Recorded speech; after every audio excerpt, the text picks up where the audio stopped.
Olá, galerinha do Pinceladas do Saber. Para quem não me conhece, eu sou Daniel Matheus Ladeira, tenho 27 anos, sou graduando na FTSA, Faculdade Teológica Sul-Americana, e também sou formado em História. Espero que vocês tenham acompanhado o nosso canal. Se você é recém-chegado aqui, espero que você goste do nosso canal. Desde já eu gostaria de pedir um favor para você, né? Clique aí no sininho para você receber as nossas atualizações.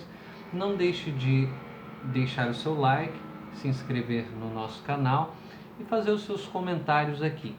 O nosso canal é um canal que trabalha com uma série de assuntos, desde a antropologia, política, economia, história e também filosofia e teologia. Vamos lá então. Hoje eu gostaria de iniciar uma série de vídeos com vocês falando justamente sobre um livro do Robert Charles Sproul, né, que chama assim: Todos Somos Teólogos. Aí ele vai dizer: uma introdução à teologia sistemática. Todos somos teólogos. Essa é a premissa que ele trabalha, né? Então gostaria de fazer alguns comentários. Para quem não conhece, o Robert Charles Sproul, ele é um teólogo norte-americano, né, estadunidense. Nasceu e morreu nos Estados Unidos. Ele é conhecido pela sua origem e tradição reformada, né? A sua formação se deu no Westminster College e ele é então conhecido por essa tradição reformada calvinista, né? Um calvinista estritamente reformado. O que eu tenho a dizer? Quem acompanha o meu canal sabe que de alguma maneira os conteúdos que eu trabalho ou os teólogos que eu trabalho, via de regra, não se encaixam dentro desses teólogos reformados, né? Via de regra eu trabalho com teólogos mais existencialistas, teólogos também que têm uma ligação com a própria missão integral ou que tenham uma influência sobre a teologia da libertação e da missão integral em alguma maneira. Gosto bastante de teólogos contemporâneos, mas é fato que há uma contribuição evidente por parte de uma teologia mais ortodoxa, e eu seria muito seletivo e seria também, acho que desonesto para com a história do pensamento teológico se eu não tivesse a oportunidade de dedicar tempo para estudar esses outros teólogos também que estão aí bastante presentes nas faculdades teológicas mais ortodoxas do nosso país chamado Brasil, né? Então, o Sproul é um desses caras que eu me dou, eu me permito ouvir o que ele tem a dizer, porque eu entendo que ele tem algo a ser dito para a minha vida e para a nossa vida que contribui de uma maneira bastante interessante. Vamos lá, dito essa pequena introdução, né, sobre o autor, sobre o meu pensamento, sobre como eu vejo a obra, vamos direto à sua obra. Somos todos teólogos, né? Ele vai começar fazendo uma distinção entre as ciências da natureza que vão lidar então com o seu objeto de estudo estritamente natural, né, em sua orientação, e ele vai dizer: a teologia, ela é uma ciência, mas ela é uma ciência do sobrenatural.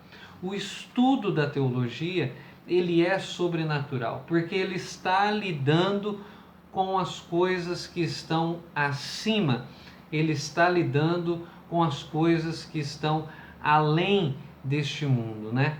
Eu lembrei um pouco aqui quando ele citou essa ideia do acima e além, eu lembrei bastante, para falar a verdade para vocês, de um texto que eu li do Pannenberg. Inclusive comentei esse texto aqui falando sobre a experiência religiosa, onde ele definia o divino, o sagrado, de alguma forma, como esse algo, esse elemento, né, essa realidade que está além e está acima, né? Então eu lembrei um pouco do Pannenberg, apesar de achar que os dois fazem parte de tradições diferentes, teologicamente falando. Ele vai dizer então, o vocábulo grego logos significa palavra ou ideia, ou como um filósofo traduziu, lógica, né?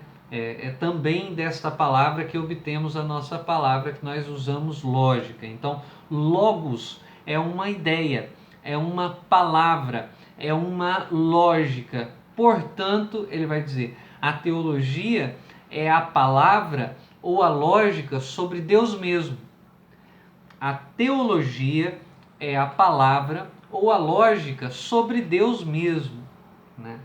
Então, ele vai dizer si mesmo não somente na natureza, mas também por meio dos escritos dos profetas e dos apóstolos, e que a Bíblia é a palavra de Deus. É teologia par excellence, é o completo logos de Deus. Então ele vai dizer, calma aí, Deus deseja se revelar. A teologia ela só pode ser um estudo, a teologia ela só pode ser um conhecimento a partir do momento em que nós aceitarmos que há possibilidade de compreensão daquilo que Deus é, ou daquilo que Deus diz, né? Em um outro vídeo falando sobre teologia sistemática, eu havia dito para vocês que a premissa da revelação ela é divina. A revelação ela é uma prerrogativa de Deus em se revelar ao ser humano. Deus deseja se despir. Deus deseja se fazer conhecido. Deus deseja se amostrar, né? Foi um dos termos que eu usei utilizando o próprio Thomas Hallett. Aqui ele está dizendo, se nós aceitamos que a teologia é um conhecimento, nós então devemos aceitar que Deus fala.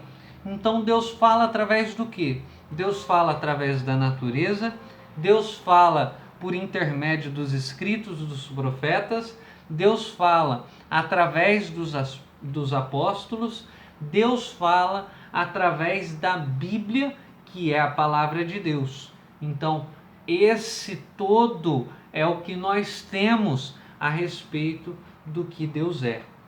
Ele continua dizendo, Deus pensa claramente e fala de maneira inteligível, com o propósito de ser entendido. A frase ela diz por si só, ele está dizendo, Deus pensa claramente e fala de uma maneira inteligível, com o propósito de ser entendido. Por isso, quando Deus fala, quando Deus se revela, quando Deus se amostra, quando Deus se despe, quando Deus resolve mostrar-se a nós, existe uma unidade no conteúdo, existe uma coerência no conteúdo, existe um todo que prevalece sobre as partes. Existe uma unanimidade nesse conteúdo, sendo que Deus é o mesmo sempre e em Deus não há variação e nem contradição. Então, quando Deus fala, há uma unidade no conteúdo. Ele vai dizer, então, historicamente, porém, a teologia sistemática tem sido entendido como uma ciência, né? Porque ele faz uma distinção para nós de 3 ramos da teologia. Ele vai dizer que existe, então, a teologia bíblica, que é aquela que aceita a progressividade da revelação, entendendo como que determinados conceitos, em determinadas culturas, em determinadas escritas, em determinado espaço-tempo histórico, aquele conceito ele vai se revelando progressivamente através da literatura, através dos mitos e através do relato bíblico. De igual forma, ele vai dizer que existe então um outro ramo que é importante dentro da teologia, que é aquilo que ele chama de teologia histórica. Na teologia histórica, ele vai dizer então que nós estudamos basicamente a história da igreja. Então nós vemos como que os grandes pensadores da igreja problematizaram e responderam a determinadas questões que eventualmente surgem, né? Ou que necessariamente surgiram no decorrer do espaço-tempo. Então nós estudamos a história da igreja, a história dos pais da igreja, o que eles disseram, como eles disseram, o que os filósofos e os teólogos das instituições apontaram, contribuíram, debateram, discutiram, enfim. Ele vai dizer então que existe um terceiro ramo, que é a teologia sistemática, e a teologia sistemática ele vai fazer a seguinte apresentação, que a teologia sistemática é entendida como uma ciência. E a teologia sistemática é justamente essa ciência que tenta de alguma maneira ser um retrato, tenta de alguma maneira ser a moldura de todas essas outras teologias. Isso significa que há na teologia sistemática a tentativa da busca por uma unidade, por um consenso, né? por uma coerência, né? por uma unidade do conteúdo. Então ele vai dizer o seguinte: teologia não poderia ser chamada corretamente de ciência se o conhecimento de Deus fosse impossível. Então, nós estamos partindo aqui de uma ciência estritamente ortodoxa, de uma teologia estritamente tradicional, porque a afirmação dele é a afirmação de que se teologia é ciência, logo Deus precisa de poder ser conhecido. Se Deus pode ser conhecido, se Deus se revela através da natureza, se Deus se revela através dos nossos irmãos, se Deus se revela através dos profetas, dos apóstolos, se Deus se revela através da literatura, da narrativa bíblica, se Deus se revela, então nós podemos conhecê-lo. E se nós podemos conhecê-lo, nós podemos fazer ciência. Nós podemos sistematizar pensamentos, organizar raciocínios, levantar reflexões. Ele vai dizer, é por isso que tendo a ser um teólogo conservador, ele declara isso. Duvido que jamais aparecerei com um discernimento que ainda não foi considerado em grandes detalhes por mentes maiores do que a minha.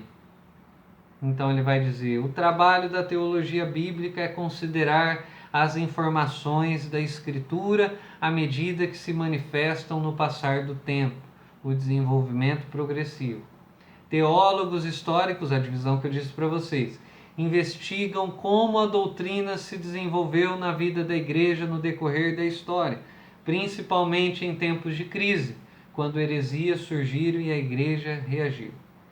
Os teólogos sistemáticos estudam não somente a Bíblia, os credos e as confissões da igreja, mas também os discernimentos dos principais mestres que Deus outorgou no decorrer da história.